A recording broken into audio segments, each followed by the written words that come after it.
presented himself at the gate, the gatekeeper had to write down his name in the big book of names.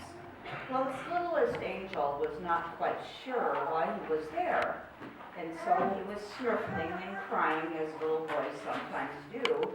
And so when the gatekeeper was going to write his name in the big book, this is what he heard.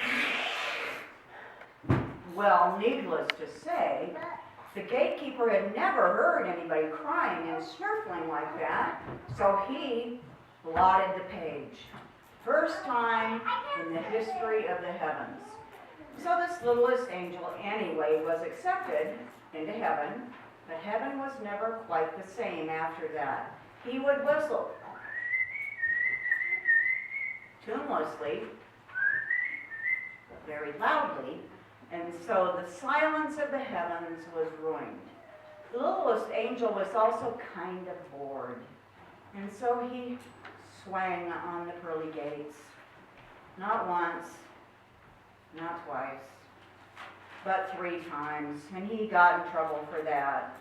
And then he would lose his halo. It was a little big, so he had to hold on to it, and when he was late, which he always was, the halo would go flying off his head and roll down the cobblestone streets, where he would chase it and tumble and fall and end up in a big pile of tears with his sound kit.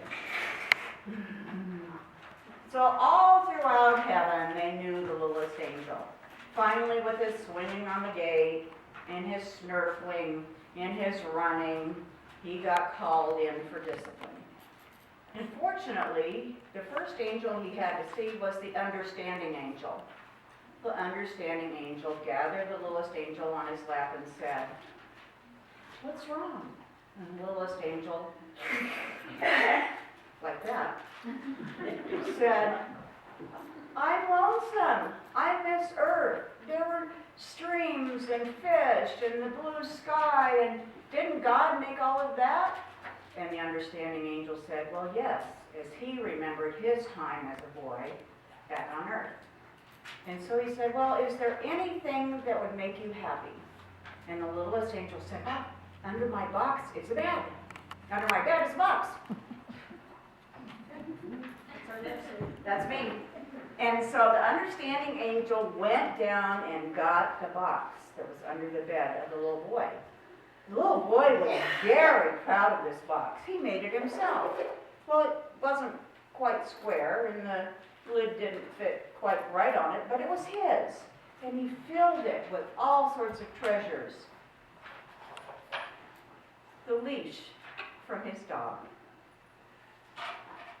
A shell which he'd found on the beach one day while walking with his dad. A blue stone that reminded him of the blue skies of home. A feather. He used to take the crumbs from his dinner table and feed the birds. Well, the birds loved him and came every night after dinner to get their crumbs. Well, one night this one bird that he really liked turned around and pulled this feather out of his back, put it down, and backed up.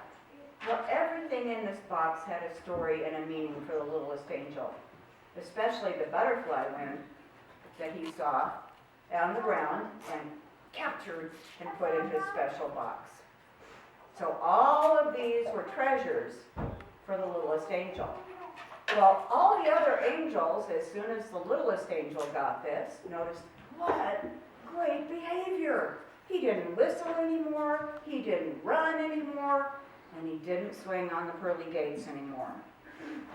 Time passed, as it always does, and pretty soon there was going to be a big event in heaven. God told all the angels, and some of the angels got together and started singing, practicing for this big event. And there were glass blowers and silversmiths and goldsmiths that were all making gifts for the new baby that was about to arrive on earth. Well, the littlest angel thought, he said, maybe I could write a song.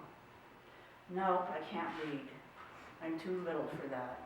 Maybe I can make something in the silversmith shop. No, I'm too little. They won't let me in there because I could get hurt. So what was the littlest angel going to give? He thought, and he thought, and he thought, and finally he said, I'm going to give my box. And he ran over and put it underneath the throne of God where candy exploded. And then he saw the ringing of the bell, the exploding candy, all of these beautiful things in his box, with the top that wasn't even square, with the top that didn't even fit. But it was too late because God had come into the room. And he was looking at all of the gifts and hearing all of the songs from the angels. And his hand passed over all of the gifts and came to rest on the box of the littlest angel. And he said, of all of the gifts, I am most pleased with this one because it's a gift from the heart and a gift of earth and of heaven. And this is the gift I accept from my Son, Jesus Christ. All of the angels bowed and sang hymns and glorified God. Everyone bowed except the littlest angel. And as he watched, his box grew brighter and brighter and brighter until it became the shining star of Bethlehem.